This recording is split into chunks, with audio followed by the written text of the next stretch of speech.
So, Belal Muhammad, Sean Brady confirmed for UFC 281 in Abu Dhabi.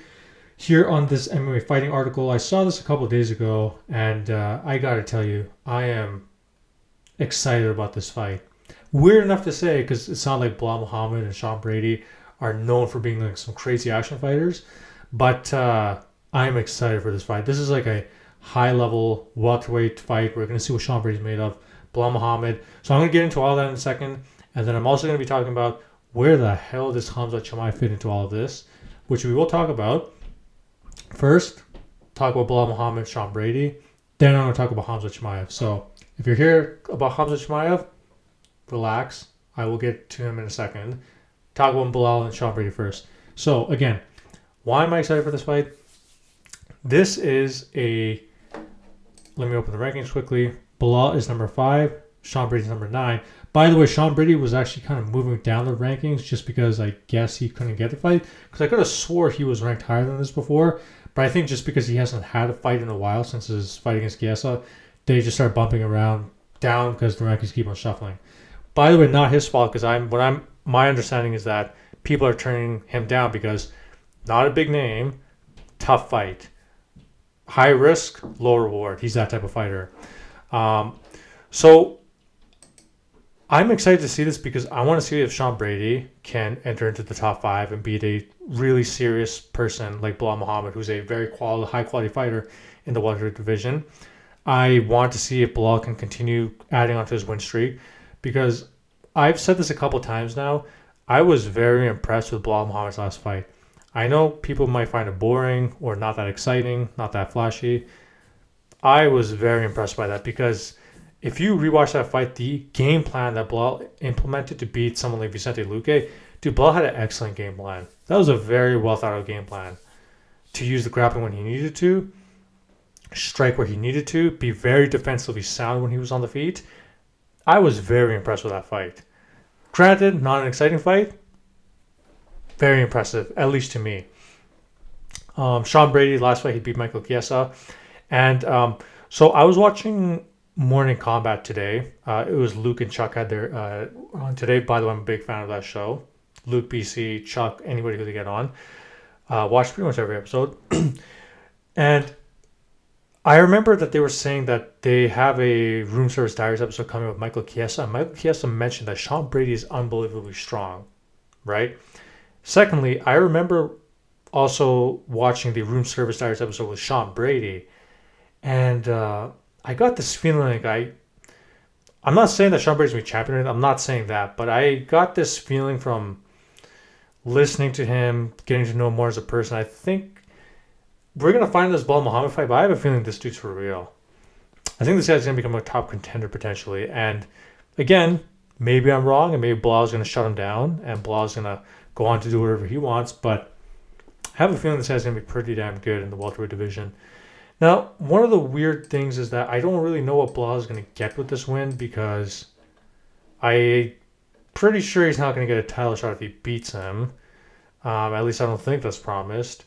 So I guess the UFC kind of just made Belal take it because they're like, yo, sorry, Belal, we got nothing else for you. So you just have to take this fight. Maybe they're offering him decent money as well. I don't know, because this is a high-risk, low-reward fight for him. Now, obviously, what do I have playing in the background? Khamzat and Darren Till. There's Gustafsson right here. Shout-outs. Man, Gustafsson's just the type of guy. I just hope he gets like a lot of success in his life. Man, it's just the fight against John in DC. Man, I hope he does good in his life. So, where does Khamzat fit into this now? Obviously, I don't think that the winner of this is going to be fighting Khamzat. And if you look at the rankings, there's only one guy really available now, Colby Covington. Now, smarter legal minds than me, what I've read of people, and I don't know if they're actually legal minds or just know some stuff, I saw them saying that, look, based on the way that this court case and this situation is going to go with Colby and Jorge, Colby might not be able to fight because if he's trying to claim certain type of damages, if he fights, it's going to make his argument weaker. According to these people who have probably smarter legal minds than me, especially in the state of Florida, which I don't know their laws and their legal system. And if that's true, then Colby's not going to get a fight. Because immediately I was thinking, okay, if all these guys are booked, well, now you do Khamzat versus Colby.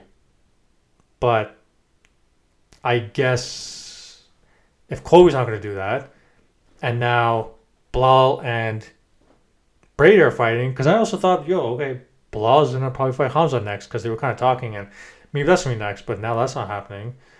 So now I'm thinking maybe, dude, it's possible that the UFC's like, look, we're gonna let Leon and Kamaru fight, and we're just gonna give Khamzat the winner. Point blank, period. Depending on who wins. Like, obviously, if Leon wins, they'll probably give Kamaru an immediate rematch, depending on the fight. But if Kamaru wins, I'm pretty sure they're like, we're just gonna give Khamzat the title shot now, because I think they looked at the landscape. They're like, look, he beat Gilbert, obviously very, very highly ranked person, who I believe was ranked number 2 at the time when they fought. He beat him in a very exciting fight. The guy has big star potential. Kamaru's not going to be around here for too much longer. I've always said, again, I've said this a million times, Kamaru's either retiring this year or by next year, or next year. So a couple of fights left. So they want to make the fight, and, Colby's not available. And then if you look at the rest of the rankings, Leon's fighting Kamaru. Gilbert Burns are not going to do that rematch. Probably not. Belal Muhammad's book with Sean. They're not going to do Vicente Luque because he just lost to Belal. Stephen Thompson, no. Jorge, no. Shavkat Rakhmonov, not now. I think they'll probably fight in the future, but not right now. And no, there's nobody else. So it's pretty much Colby a title shot now. And if Colby's not... I haven't heard from Colby since the Jorge incident. So I'm starting to think that it's going to be title shot. So, very interesting times we're living in, ladies and gentlemen. I'm excited to see what happens, of course. If Khamzat gets the next title shot, I'm cool with that. If he fights Colby, very cool with that. And this Sean Brady Belal Muhammad fight, really looking forward to this one. I really hope none of them get injured. They both stay into the fight. Nothing happens, so we can watch this fight. But let me know if you guys agree with me. Does Khamzat get the next title shot? I'm starting to lean towards that way. I think that's what's going to actually happen. Does he get the next title shot? If not, who else can he really fight besides Colby? Does Colby come back? Very interesting times we're living in the welterweight division. And Shavkat Rakhmonov is coming too, ladies and gents. He is coming. I've seen that performance against Neil Magny. Nobody who's not good does that to Neil Magny. He's coming as well. So, let me know your thoughts. Like the video if you liked it, and subscribe for more content similar to this. I will catch you guys later. Peace.